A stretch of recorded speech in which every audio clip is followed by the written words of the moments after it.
Así inicia Es Noticia, Noticia en Profundidad. Qué placer acompañarles. Soy Tatiana Pérez y les saludo desde nuestra sede central en Caracas, en Venezuela. A partir de este momento, en la próxima hora, tenemos 3 temas que son noticia. Aquí están. En titulares se los presentamos en Noticia del Mundo.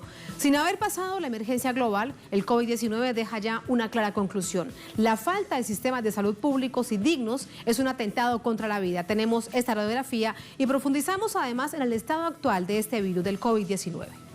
Segundo tema que es noticia en titulares. Colombia, el Ministerio de Justicia decreta emergencia carcelaria.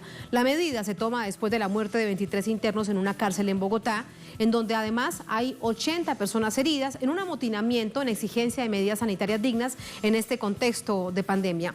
Según el gobierno, se trató de un intento de fuga. Organismos de derechos humanos lo califican de masacre. Tenemos el análisis. Tercer tema que es noticia en titulares, China y Estados Unidos. La pandemia por coronavirus toma otras dimensiones y es usada para generar mayores tensiones políticas. Por ejemplo, virus chino, le dice el presidente Donald Trump. China exige respeto e investigación, un asunto que analizamos en Noticia que así comienza. Bienvenidos, bienvenidas.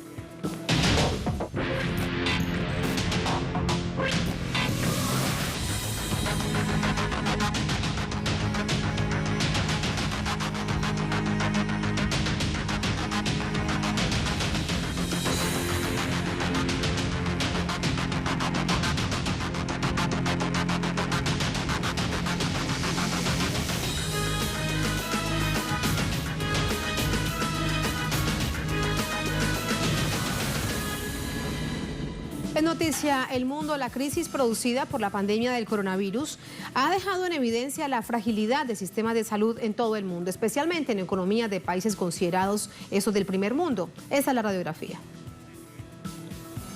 La evolución y expansión del coronavirus ocasionó el colapso de la salud pública en países como Italia, España, Francia, entre otros. Sociedades que hace varias décadas contaban con modelos sanitarios de propiedad pública que eran ejemplo en el mundo. El resquebrajamiento del llamado estado de bienestar o welfare state, que inició a mediados de la década de 1980, pero que se consolidó a partir de la crisis financiera de 2008, instauró la falsa noción de una necesaria política de restricciones sociales bajo el lema de medidas de austeridad, donde aplicaron importantes recortes en áreas fundamentales como la salud pública y la educación, que en algunos casos llevó a la privatización. Simultáneamente se desmantelaban derechos sociales en Europa Occidental. Países como China, Rusia, Finlandia o Cuba fortalecieron estos sistemas en torno a la gestión y control estatal. En China, por ejemplo, después de haber sido epicentro inicial del virus, las cifras indican que se ha controlado la expansión de la enfermedad, logrando bajar considerablemente el número de contagios. Con poco más de 80.000 casos reportados, 72.700 ya han sido curados y 3.270 fallecieron. Realidad que fue reconocida por la Organización Mundial de la Salud. En esta nueva etapa, el gobierno chino intenta detener el crecimiento de la peligrosa enfermedad, por lo que envía contingentes de insumos a Italia, además de escuadrones de médicos especializados que lucharon contra la enfermedad en Wuhan. De igual forma, el gobierno cubano, en un claro gesto de solidaridad internacional, envía una misión médica para la atención de los afectados. Acciones que contrastan con la actitud de países como Estados Unidos, que han preferido cerrarse completamente ante la pandemia. El gobierno de Estados Unidos anunció una prohibición total de entrada a extranjeros que visitaron China en los últimos 14 días antes del 2 de febrero. En ese momento, solo se reportaron poco más de 10 casos confirmados en el país. 50 días después, sin embargo, el número de casos confirmados en los Estados Unidos aumentó a más de 30.000. ¿Qué medidas efectivas ha tomado Estados Unidos en los últimos 50 días? Los Estados Unidos han perdido por completo el valioso tiempo que China había ganado para el mundo. La respuesta efectiva ante la aparición y expansión del coronavirus evidencia que solo un modelo de propiedad pública es capaz de enfrentar una crisis sanitaria como la actual, en contraposición a un sistema privado que considera el derecho a la vida como un privilegio o una simple mercancía. Vamos a entrar con el análisis. Nos acompaña para ello Alejandro Macías, él es epidemiólogo, nos acompaña desde León, Guanajuato, en México. Doctor Macías, lo saludo vía telefónica. Muy buenas noches, ¿cómo está? Buenas noches, mucho gusto estar con ustedes y su auditorio. Muchísimas gracias. Doctor Macías, ¿cuál es el punto en el que se encuentra en este momento la pandemia? Hablan ustedes como expertos de manera bastante frecuente de la curva epidemiológica. ¿Esto qué significa y cómo entenderlo en este momento? Sí, al parecer por el incremento agudo que están teniendo los casos en todo el mundo, la epidemia está entrando en una fase de aceleración que anunciaría que es ya inminente la entrada en prácticamente todos los países y en una curva de entrada que puede ser, digamos, abrumadora para los sistemas de salud. Sí, y en ese sentido debemos entenderlo lo que ha sucedido de esa manera, tanto en Europa como en América Latina. En efecto, de hecho, por algún motivo, en América Latina, probablemente por su orografía, por la menor migración que existe de los países asiáticos, había tardado en entrar. Pero es evidente que está también creciendo rápidamente y que pronto vamos a ver los casos que podemos llamar de tercera generación. Aquí es importante decirlo. Los primeros pacientes que llegan del extranjero y esa es la primera generación. Los segundos pacientes son los que se contagian de esos primeros, pero siempre hay manera de rastrear a quién los infectó de la primera generación. Lo más peligroso es cuando ya empezamos a detectar pacientes de tercera generación, donde ya no encontramos ninguna relación con las dos generaciones anteriores, y ese generalmente ya es el momento en donde el crecimiento empieza a ser explosivo y empieza a haber mucha gente afectada en la comunidad. Sí. Pero sí me gustaría empezar también por decir que no cunda el pánico. De esto nos vamos a infectar mucho, seguramente, pero no olvidemos que una de las estadísticas más constantes de este virus es que no afecta gravemente a la gran mayoría de las personas. El 80% de las personas no va a tener un cuadro grave y solamente el 5% de las personas que se infecten van a tener un problema serio. Y eso es lo que va a saturar seguramente las instituciones de salud. Sí, y sobre ello es que hay que tener el mayor nivel de prevención. Cuando usted habla de la tercera generación, doctor Macías, hace referencia a personas que han resultado afectadas, pero no producto del virus importado, sino que ya se encuentra directamente en las ciudades, localidades, municipios, comunidades, etcétera, etcétera. Así es, ya es una transmisión comunitaria que podríamos llamar autóctona. Que ya no necesita que se esté alimentando, digamos, la epidemia de pacientes que vengan del exterior, sino que ya tomó su propio ritmo en una comunidad y ya se está desarrollando. Ahora, tampoco eso va a ocurrir de manera generalizada en un país, por ejemplo, en Venezuela mismo, en México, no va a entrar al mismo tiempo en todos los lugares. Entra primero en unos lugares donde hay alta densidad poblacional generalmente, intensifica ahí y pasa luego a otros lugares con mayor intensidad y poco a poco se va apagando de los lugares en donde entró para entrar en otras regiones. Es un poco lo que podríamos decir, va brincando la epidemia de un lugar a otro, como se puede decir en palomitas de maíz, ¿verdad? Pero no esperemos que afecte de manera simultánea a todo un país, va a entrar por región. Eso es muy importante, doctor Macías, porque una pregunta recurrente es ¿cuánto va a durar en mi país el COVID-19? Ahora, el coronavirus convertido en enfermedad. ¿Cuánto va a durar en Venezuela? ¿Cuánto tiempo va a durar en Colombia? ¿Cuánto en Chile? ¿Cuánto en Argentina? ¿Cuánto en Brasil? Etcétera, etcétera. ¿No hay entonces una medida o un promedio general? No sabemos bien a bien cuánto va a durar. Lo que sí podemos decir es que las personas creen que esto va a durar menos de lo que realmente va a durar. La gente está haciendo planes para unas pocas semanas pensar que estaremos fuera de este problema. No es así. Si bien nos va, estaremos fuera de la primera etapa de este problema en algunos meses. También hay que recordar que inclusive cuando ya un país parece haber controlado el problema, puede venir una segunda oleada y hasta una tercera oleada. Y eso dependerá más bien de las características del virus. Hay que decir que lo que hagan las autoridades de salud pública en estos momentos no necesariamente es evitar que nos enfermemos. Lo que se trata es evitar que nos enfermemos todos al mismo tiempo, para que evitemos que la proporción de personas que se va a infectar de manera grave no sature a las instituciones de salud, a los hospitales básicamente. Entonces, se trata de lo que se llama una curva aplanada de transmisión para que entre la epidemia, digamos, de una manera un poco más parsimoniosa. Es a lo que podemos aspirar.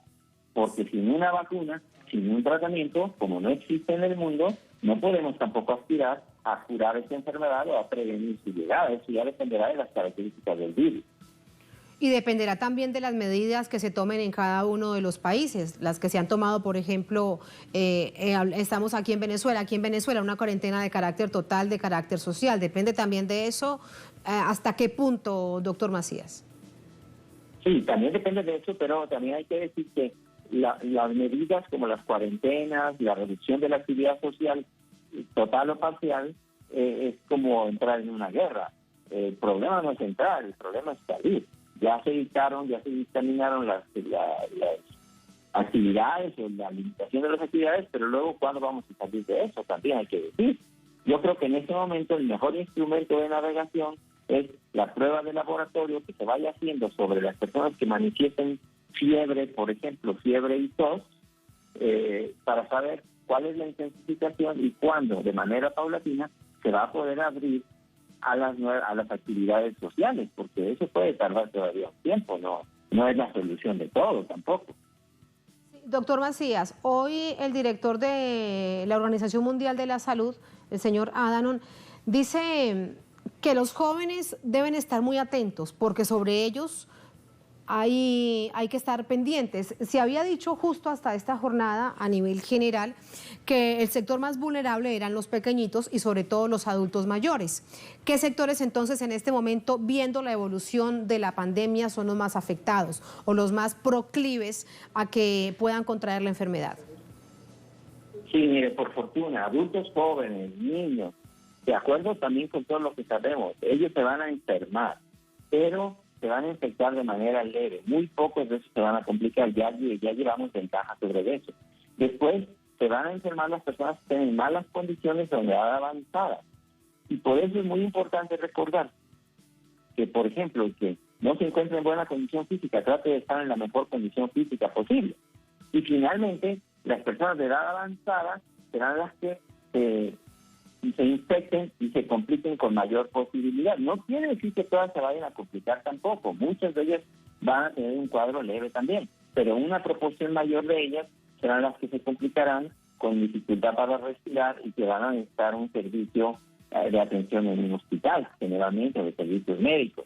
Esto, por fortuna, es una proporción inferior al 5%, alrededor del 5%, y se trata de que no ocurra todo al mismo tiempo. Otra vez, me gustaría insistir en eso, que no necesariamente vamos a evitar que nos infectemos todos, porque este virus, si no hay una vacuna, terminará infectando pues al 70, 70, 80% de la población, como hacen otros virus.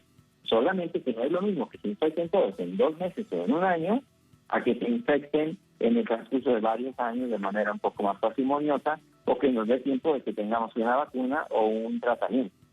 Sí, me queda con respecto a esto un par de preguntas, doctor Macías, sobre la vacuna. Hay estudios desde China, hay estudios que se adelantan desde Rusia, Estados Unidos también dice que está trabajando en ello, más allá de ver si se trata de una competencia o no. En términos clínicos o médicos, ¿en cuánto tiempo podría pensarse que hay una vacuna para que enfrente al coronavirus, este nuevo coronavirus? Sí, el problema de las vacunas es que necesitamos hacerle muchas pruebas antes de que salgan a comerse. Y eso ha sido también por una exigencia desmedida que hemos tenido por las vacunas. A las vacunas las hemos acusado de todo. Entonces los fabricantes de las vacunas ya no quieren sacar una vacuna, ni las autoridades se lo permiten que esté completa y 100% estudiada, porque ahora queremos que las vacunas sean 100% seguras. Y si tenemos una vacuna que evita 2 millones de enfermedades, pero causó, digamos, 2 problemas graves, entonces, aunque haya evitado 2 millones de enfermedades, no nos gusta porque causó 2 problemas graves. Y entonces, la vacuna ya la podríamos tener, ya hay prototipos de vacuna. El problema es que su estudio va a tardar tanto a pasar todos los estudios de fase 1, de fase 2, de fase 3, y luego la comercialización, los registros sanitarios que tienen que haber en los diversos países, que ese es el proceso que nos va a tardar. Y entonces no vemos que tengamos una vacuna antes de un año, a no ser que se haga algo emergente y alguien autorice de manera extraordinaria, digamos, de manera compasiva el uso de una vacuna, aunque fuera experimental, para aplicarlo a un buen grupo de personas. Esa es la situación con respecto a las vacunas. Y lo segundo, quisiera conocer su apreciación acerca de los sistemas de salud. Hemos visto naciones muy afectadas en donde los sistemas de salud están prácticamente privatizados. Es el momento para repensar casi que de manera inmediata en un cambio de nuevo en el orden del sistema sanitario a nivel internacional. Bueno, los sistemas sanitarios como los sistemas educativos deben, en términos generales, de acuerdo con mi pensamiento, estar bajo la estructura gubernamental, por lo menos en su control. Pero eso no quiere decir que no pueda haber un sistema privado de atención también. Hay sistemas mixtos que funcionan bastante bien también, siempre bajo la rectoría del Estado. Pero yo no creo también que sea momento de decir, mientras no salgamos este problema, no, pues ya vamos a tener el mejor sistema de salud.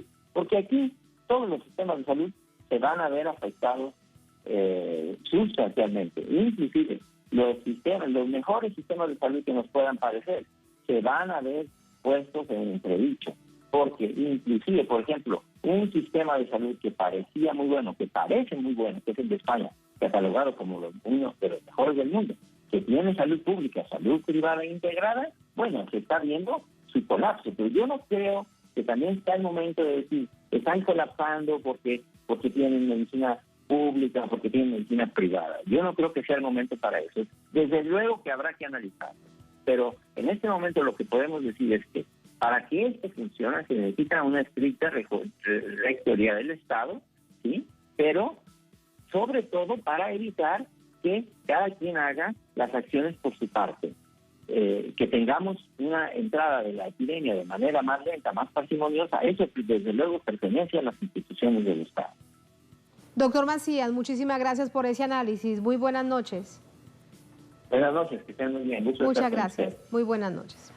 Vamos hacia una pausa brevísima en esta emisión de Noticias. Al volver en Noticia Colombia, el Ministerio de Justicia decreta emergencia carcelaria. La medida se toma después de la muerte de 23 internos en una cárcel en Bogotá, en donde más de 80 quedaron heridos en un amotinamiento en exigencia de medidas sanitarias dignas en este complejo momento que se vive en el mundo. Según el gobierno, se trató de un intento de fuga. Organismos de derechos humanos denuncian que lo que hubo fue una masacre. Tenemos la información y el análisis al volver en Es Noticia.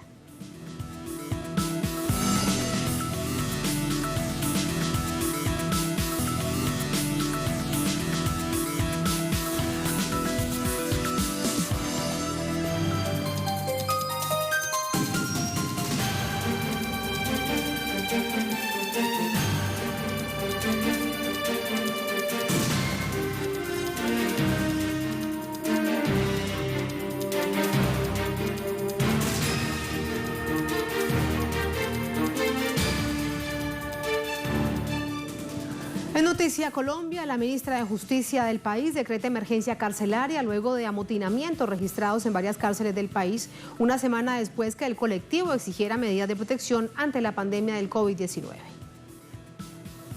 Según el Ministerio de Justicia, el decreto de emergencia llega para proteger a reclusos, guardias y sus familias frente a la pandemia y para garantizar el orden público. La medida permitiría la excarcelación temporal de privados de libertad mayores de 60 años, embarazadas o madres de niños menores de 3 años, personas con enfermedades crónicas o de reclusos con pena de poca duración. La normativa llega tras los motines registrados el fin de semana en 13 cárceles del país, en protesta por las escasas políticas adoptadas por el Instituto Nacional Penitenciario y Carcelario para prevenir el coronavirus. El más grave fue en la cárcel La Modelo de Bogotá, que dejó un saldo de 23 fallecidos y más de 80 heridos. Para el Ministerio de Justicia se trataba de un intento de fuga masivo. Sin embargo, solo 9 integrantes del Cuerpo de Custodia y Vigilancia resultaron heridos. La mayoría de las víctimas son internos. El pasado 18 de marzo, el Movimiento Nacional Carcelario emitió un comunicado que exigía la toma urgente de medidas preventivas y denunciaba las precariedades del sistema penitenciario colombiano. 53% de hacinamiento, un sistema de salud colapsado, problemas sanitarios y pésima calidad de los alimentos que reciben los reclusos. En un tuit, El presidente Iván Duque aseguró que trabajan por proteger la vida de la población privada de libertad, pero no permitirían motines. Apenas la semana pasada el Ejecutivo anunciaba medidas extremas para prevenir la propagación del coronavirus en todo el país, que registra casi 300 casos. Evidencia de que el sistema penitenciario no iba a ser una prioridad ante la crisis. Así vamos a ir con el análisis. Nos acompaña Franklin Castañeda, presidente del Comité de Solidaridad con los Presos Políticos en Colombia. Nos acompaña desde Bogotá. Franklin, buenas noches, ¿cómo está? Buenas noches, Tatiana, ¿cómo estás? Y un saludo a todos los televidentes que nos ven en Latinoamérica en este momento. Muchas gracias, Franklin. ¿Cuál es tu visión de lo sucedido en Bogotá, en la cárcel? 23 muertos, más de 80 personas heridas. Lastimosamente estamos frente, primero, a una tragedia anunciada. Se ha hecho costumbre de que en Colombia haya un uso excesivo de la fuerza para reprimir las protestas, no solo las protestas de los ciudadanos en libertad, sino lastimosamente también las protestas de las personas que se encuentran privadas de ella. Lo que vivimos en Colombia hace 2 días fue la protesta coordinada de presos de 13 centros carcelarios del país que protestan ante un temor que es muy concreto. Colombia tiene un porcentaje de hacinamiento que es superior al 56%. En Colombia hay cárceles que tienen un hacinamiento que es superior incluso al 300%. Hay cárceles que no tienen servicio de agua, hay cárceles que no tienen servicio de sanidad. Hablamos de que en Colombia hay un médico por cada 3.000 personas privadas de la libertad, que los servicios de sanidad se encuentran privatizados, hay escasez de medicamentos, hay escasez de atención básica, no hay personal contratado, y ante el temor de la población reclusa por lo que es el posible contagio del COVID-19 en las cárceles, pues se presenta una serie de protestas que lastimosamente terminan siendo reprimidas con exceso de la fuerza por parte de la Guardia Penitenciaria, ocasionando un saldo que hasta el momento es de 23 personas asesinadas, y hay más de 50 personas en los hospitales, todos ellos heridos de bala. Ahí la situación relatada por Franklin Castañeda, presidente del Comité de Solidaridad con los Presos Políticos en Colombia. Se ha caído la comunicación rápidamente, vamos a restablecer la comunicación con él. Es una situación que se ha registrado durante este fin de semana, particularmente en una cárcel en Bogotá, donde se denuncia más del 56% de hacinamiento. No es de ahora, es un hecho prácticamente histórico en el país. El resultado de esto fue 23 internos fallecidos, más de 80 heridos, algunos de gravedad, 6 guardias del Instituto Nacional Penitenciario en Colombia, conocido como el INPEC, quedaron heridos, pero heridos leves. De allí que organizaciones de derechos humanos y estos, por ejemplo, con quien tenemos la oportunidad de conversar, miembros del del Comité de Solidaridad con los Presos Políticos, denuncian que se trata de una masacre. ¿Qué se exige por parte de la oposición en el Congreso? Parte del Pueblo Democrático, el Partido Verde, etcétera, etcétera, y es que haya una investigación realmente independiente, porque la Fiscalía, han denunciado, se está plegando a la versión que entrega el gobierno a través de la ministra de Justicia. Dicen que esto no puede ser así. Desde el Ministerio de la Justicia, desde el gobierno del presidente Iván Duque, se dice que había una información, una conversación de un WhatsApp entre unos presos donde decían que lo que había era un intento de fuga, porque allí se estaba reseñando de esa manera. Ellos dicen que esto no se acerca a la realidad, que había un comunicado la semana previa a la opinión pública exigiendo precisamente que hubiese un sistema de sanidad digno para los internos e internas de todo el país en el marco de la angustia que genera esta pandemia del COVID-19. De hecho, ese es el inicio de esta situación que ha terminado lamentablemente con el fallecimiento de 23 internos y más de 80 personas detenidas. Franklin, regreso con usted. De nuevo, buenas noches. Muy buenas noches. Le contaba a la audiencia parte del contexto que se ha registrado. Dice el gobierno, la versión que tiene la ministra de Justicia es que había un intento de fuga y que lo que se hizo fue poner orden dentro de esta cárcel. El asunto es cómo llegar a una investigación real y certera para saber qué fue lo que pasó allí. Bueno, debemos plantear dos situaciones. Lo primero es que la idea de la ministra de Justicia y de la policía colombiana, con todo respeto, es traída de los cabellos. Plantear que 5.000 personas privadas de la libertad se ponen de acuerdo entre sí y mantienen en secreto un plan de fuga, es algo que muy pocas personas en el mundo podemos entrar a creer. Lo segundo es que lastimosamente la Fiscalía General de la Nación en Colombia, que es el órgano que debe investigar estas 23 muertes, más de 80 personas heridas, el día de ayer emitió un comunicado en el cual plantea de entrada un acuerdo absoluto con la hipótesis del gobierno y una hipótesis investigativa que se basa particularmente en la idea de que, uno, hay un plan de fuga, dos, hay que investigar por qué los detenidos tenían celulares, y tres, cómo fueron los mecanismos de coordinación de este plan de fuga. Cuando aquí lo más importante es investigar qué ocurrió para que 23 personas resultaran asesinadas, qué ocurre para que 80 personas terminen con heridas de bala, todas ellas causadas por la Guardia Penitenciaria. Y es lastimoso que el órgano investigador en Colombia, a pocas horas de haber empezado una investigación, ya comience a descartar las principales hipótesis o los principales hechos y se intente centrar en la versión gubernamental, lo que puede terminar, ojalá no sea así, con una investigación que más bien entre a justificar los excesos de la fuerza utilizados por la Guardia Penitenciaria.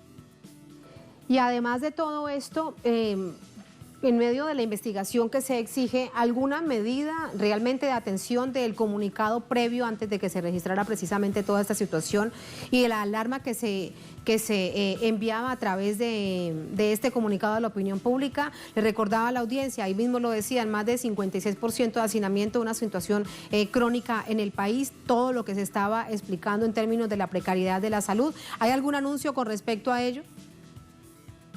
La ministra ha anunciado el día de hoy la declaración de la figura de la emergencia carcelaria.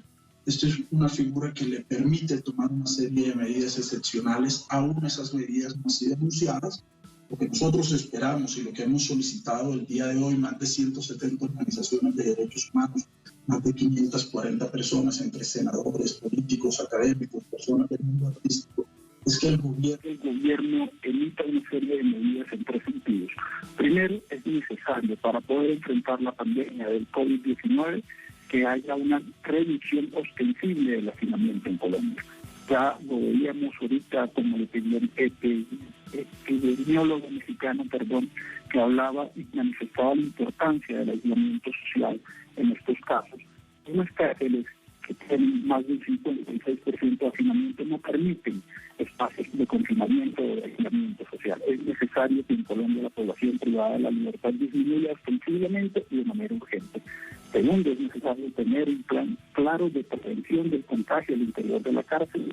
En Colombia hasta hoy no existen medidas claras y concretas y esta es la razón principal de la protesta de los detenidos. Y segundo, es necesario equipar el Departamento de Sanidad de las cárceles y crear protocolos bastante claros que permiten responder ante la posibilidad de un contagio. Si estas medidas no se toman con urgencia en Colombia, podemos hablar realmente de una tragedia muchísimo mayor en las cárceles del país. Ese es el panorama. Por un lado, la exigencia de una investigación. Hay que saber qué fue lo que sucedió con estas 23 personas que han muerto a manos del INPEC y del otro lado la alarma permanente por esta pandemia global. Muchísimas gracias, Franklin, por el análisis, por sus reflexiones. Buenas noches. Muchas gracias, Tatiana, muy buenas noches. Así nos vamos a la segunda, última pausa en esta emisión de Es Noticia. Al volver es Noticia Estados Unidos y China. La pandemia por el coronavirus toma otras dimensiones, es usada para generar mayores tensiones políticas. Por ejemplo, virus chino le califica al presidente Donald Trump. China exige respeto e investigación, un asunto que analizamos al volver en Es Noticia.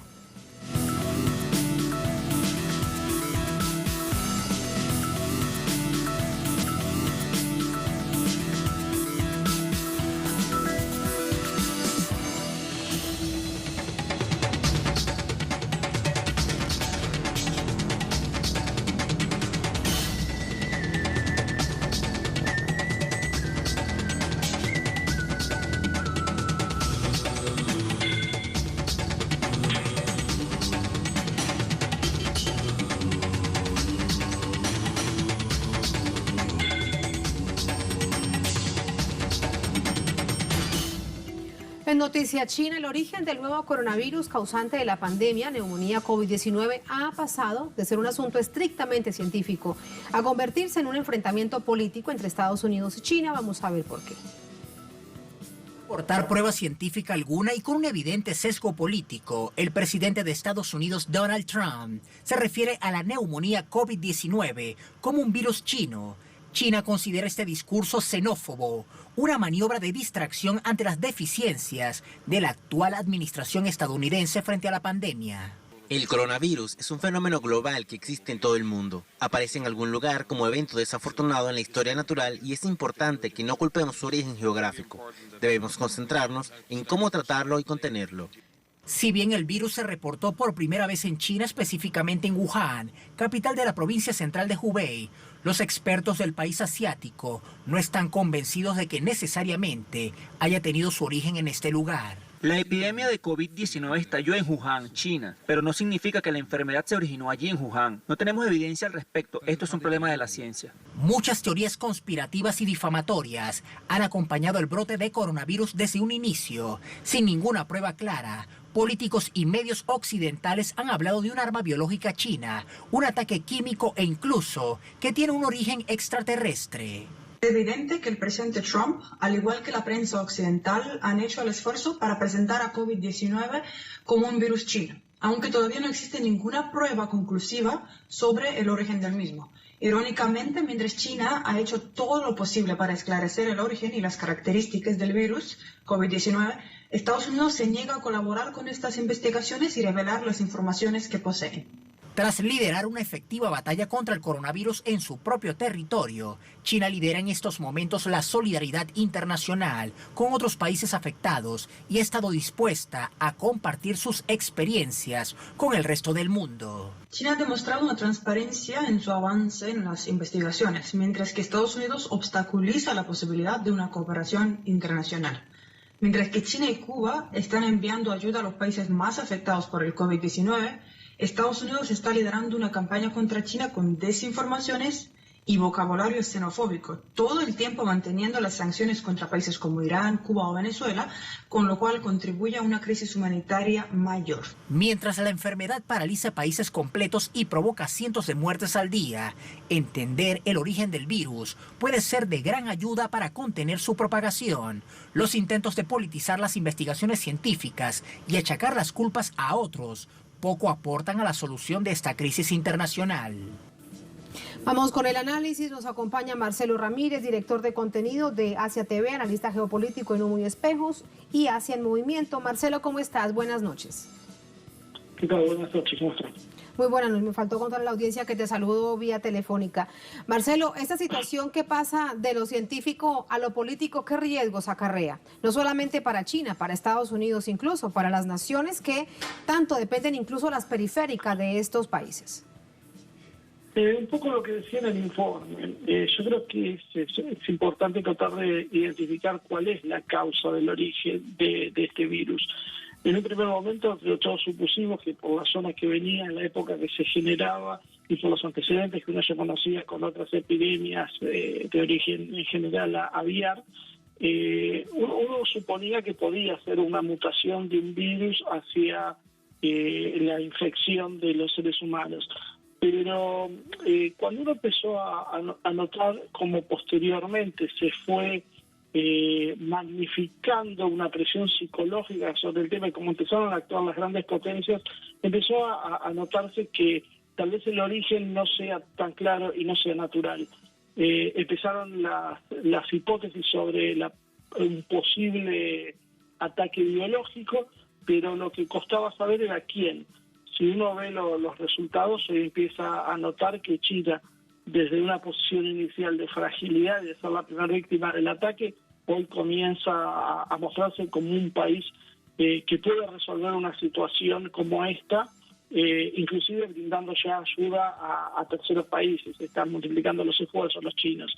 Es muy interesante un planteo que hace un investigador ruso, Igor Nikulin, que fue miembro de la Comisión de Armas Biológicas y Químicas de la ONU.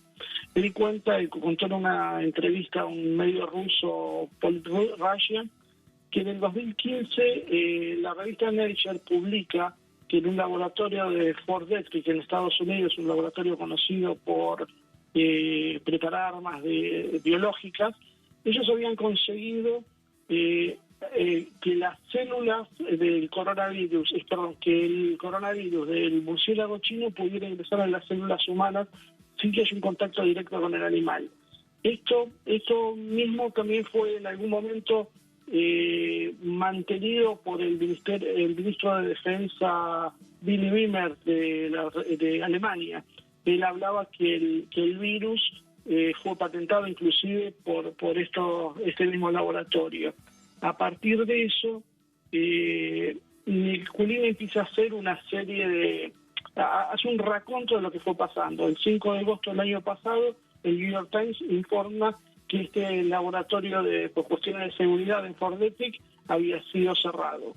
El 31 de agosto surge una epidemia muy extraña en Estados Unidos que causa 214 víctimas.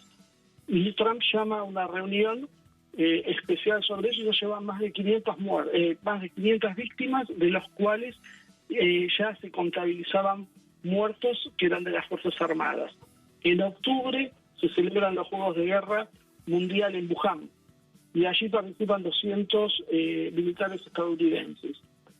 El primer paciente en Wuhan aparece el 17 de noviembre, lo cual coincide con el periodo de incubación. Entonces todo parece un devenir lógico para establecer que esto es un producto de este laboratorio y que a propósito o accidentalmente el virus llega a Wuhan de mano de las tropas norteamericanas. Sí, Marcelo, lo has explicado, lo has detallado muy bien, pero ahora el asunto es cómo convertir esta hipótesis en una realidad, porque si algo debe conocer el mundo y tienen el derecho de todos los ciudadanos del mundo de saber es exactamente qué fue lo que pasó.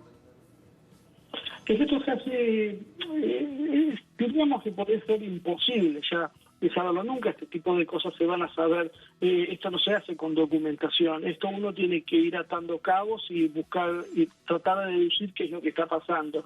Y lo más probable es que esto responda a una situación interna de Estados Unidos.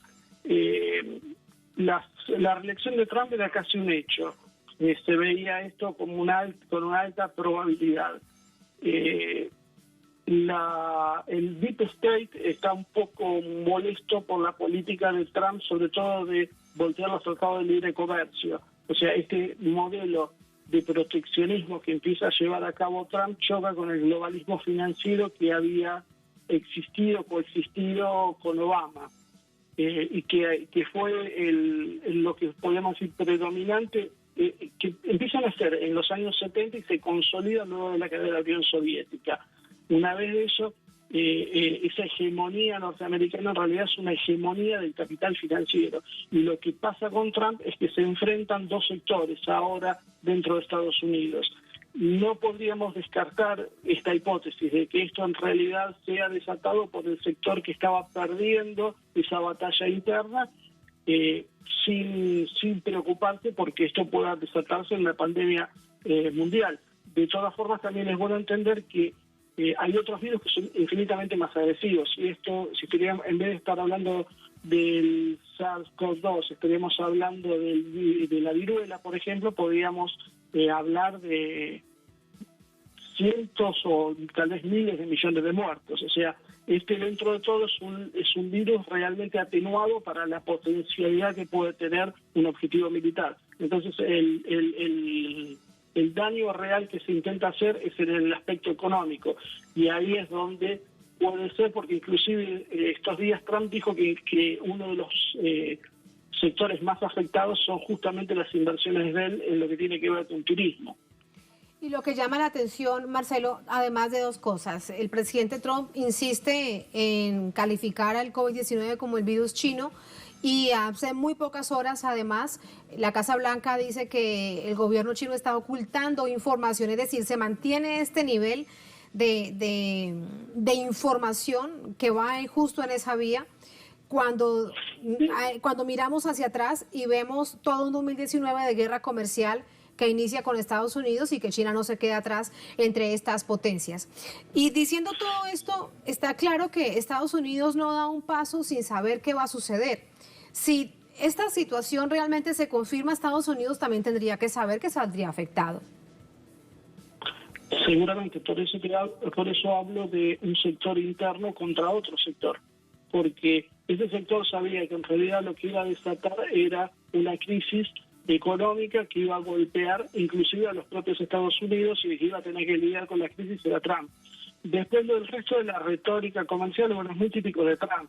Es capaz de decir cualquier barbaridad y después ir y sacarse una foto como hizo con Kim Jong-un. En ese sentido yo creo que él hace mucho un acting para la tribuna y que poco tiene que ver con lo que hace en realidad. Sí, la guerra comercial es importante porque la guerra comercial lo que está mostrando es precisamente la ruptura con el modelo anterior. Y hoy, paradójicamente, China era el que se posicionaba mejor en el aspecto del comercio internacional, sobre todo a partir del desarrollo de la nueva ruta de la seda. Esto a mediano plazo tenía un solo ganador, que era China. Entonces da la sensación como que alguien se vio tentado de patear el tablero. Y eso bien puede ser un sector del Pentágono y de las altas finanzas internacionales que estaba muy molesto con este modelo que empezaba a parecer que era de ruptura con el globalismo financiero. Lo cual no quiere decir necesariamente que esto sea bueno o malo. Esto quiere decir solamente que es algo diferente a lo que se estaba planteando y como en todas estas cosas hay ganadores y perdedores. Ese es el panorama en medio de esta situación que bien reiteramos pasa de lo científico a una situación de tensión geopolítica que no era poca ya en 2019. Muchísimas gracias, Marcelo. Muy buenas noches. No, gracias a ustedes por llamar. Buenas noches. Gracias a ustedes por habernos acompañado. Finalizamos. Sigan con nosotros.